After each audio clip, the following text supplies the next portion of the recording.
Cheryl Andrew and Monica Tracy will now be able to memorialize their daughter with a proper funeral. Chicago police investigators are still trying to figure out what led to her death, and we do want to warn you the details of her death investigation are gruesome. Caitlin Tracy's body is still here in the possession of the Cook County Medical Examiner. Until Tuesday, the 36-year-old woman's body had been locked in a 2-week legal limbo, the subject of a court fight between Tracy's husband and her parents. On October 27th, Chicago police say they found Caitlin Tracy dead in this South Loop high-rise condo building where her husband lives. According to court documents, investigators told Tracy's family that based on the remains, her body fell approximately 24 floors before landing at the bottom of a stairwell. Based on the height of the fall, decedent's body was pulverized and her foot was severed from her body. Investigators held and questioned Tracy's husband for 2 days, but released him without charges. That's why we're not naming him. Court papers show a documented history of abuse allegations by Tracy against her husband. In October of last year, Tracy filed for an order of protection saying, "I am fearful for further abuse." Court records show earlier this year, Tracy's husband was charged with multiple felonies, including domestic violence in Berrien County, Michigan, where Tracy lived.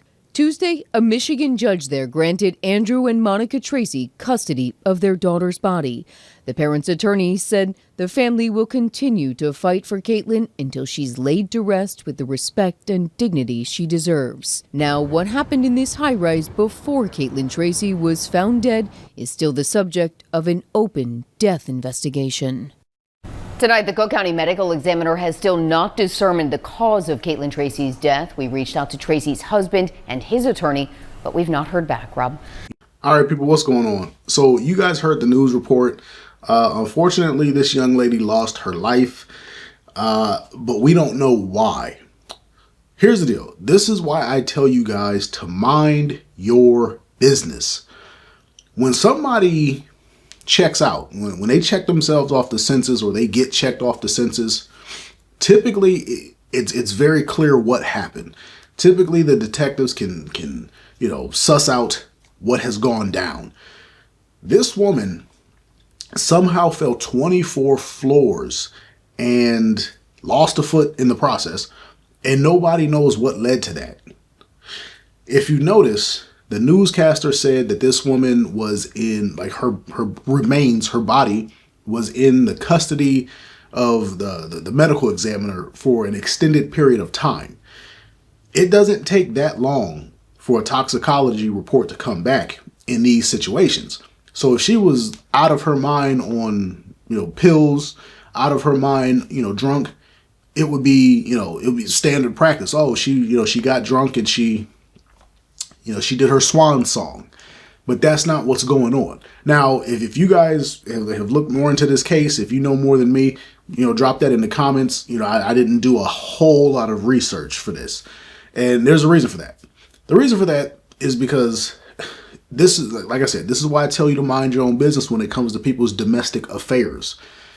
If you were living in that high-rise apartment, if you were living in an apartment complex or a neighborhood where you had people like this, you could very easily end up the person at the bottom of a stairwell no longer with us.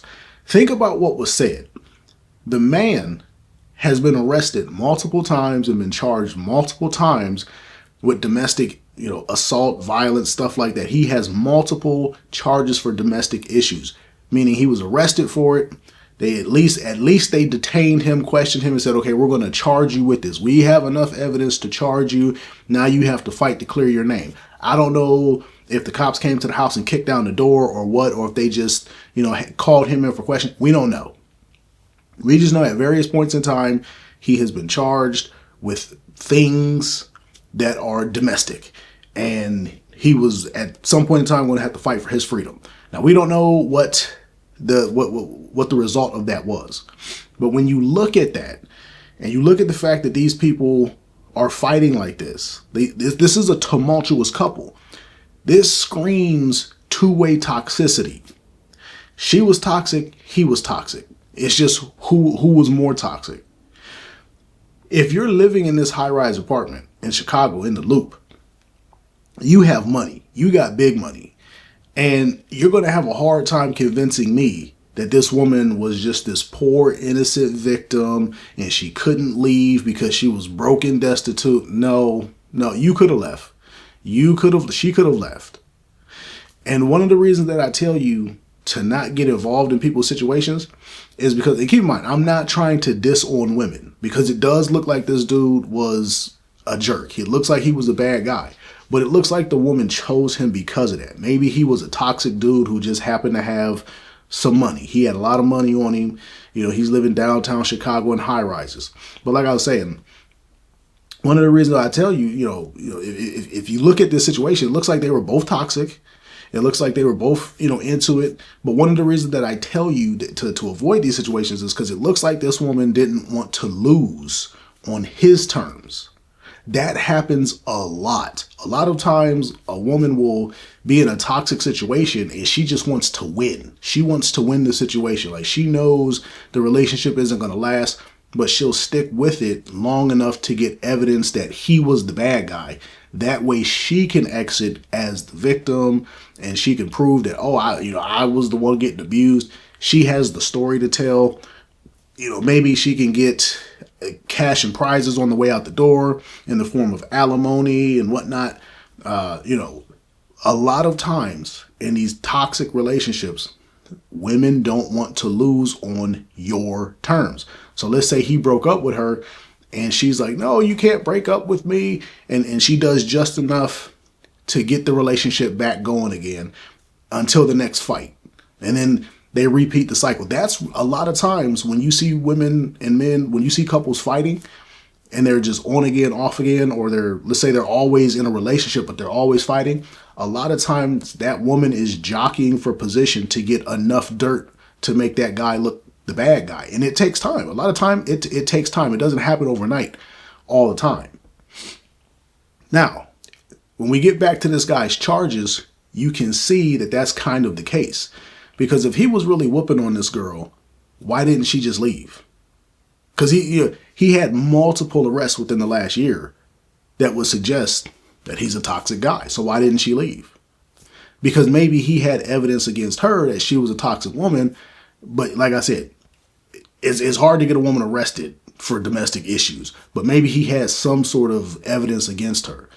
Now, she ends up 24 floors down at the bottom of a stairwell. We don't know how.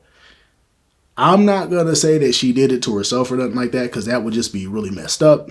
I want to say hopefully he didn't do it, but, she's gone either way. I hope her family gets some form of closure. But what I'll say is, a lot of times if you are in a relationship like that, let's say you are toxic. You got money. People with money tend to be toxic because it takes toxic traits. It takes a bit of arrogance and self-centeredness, and it takes some of those darker traits to really get that big money. So let's say you're in that situation and you're that guy, and y'all are toxic. Y'all are toxic together. In situations like that, you might be able to find out. You might be able to pay somebody to get you some information. Maybe he found out that this woman was cheating and he hit her with the evidence like, bow, I know you cheating. I ran into your side piece or whatever. Or he got solid evidence. Maybe he got solid evidence of her cheating and that messed up her exit strategy in terms of, divorce and alimony and stuff like that. And maybe she sang her swan song and went on down 24 floors really, really fast. That could happen. And the reason I tell you, and all of this is speculation, but the reason I tell you to mind your business is because we don't know what's going on. We just know she's at the bottom of a stairwell. She went splat, lost a foot, right? He got questioned for 2 days straight by the cops. They had to release him. They couldn't get nothing on him. And her body has been in the medical examiner's office for an extended period of time, and they can't figure out what happened. Imagine you trying to step into the middle of that. That crazy, that hurricane of horrible that is these people's life. Just because you are a neighbor or you share an apartment complex or you see them out and about. This is why I tell you mind your business, because you never know where people are at. To me, it seems like both of these people were exceptionally toxic. Maybe he was rich and toxic, and maybe she was just toxic and toxic. She was the hot toxic chick, and he decided to wife her up because, you know, the sex was good and all this and all that. But at the end of the day, she's off the census and he's getting questioned by the cops. And he's not going to stop getting questioned by the cops because he had domestic arrests. He had arrests for domestic violence and all of this in the past year or so.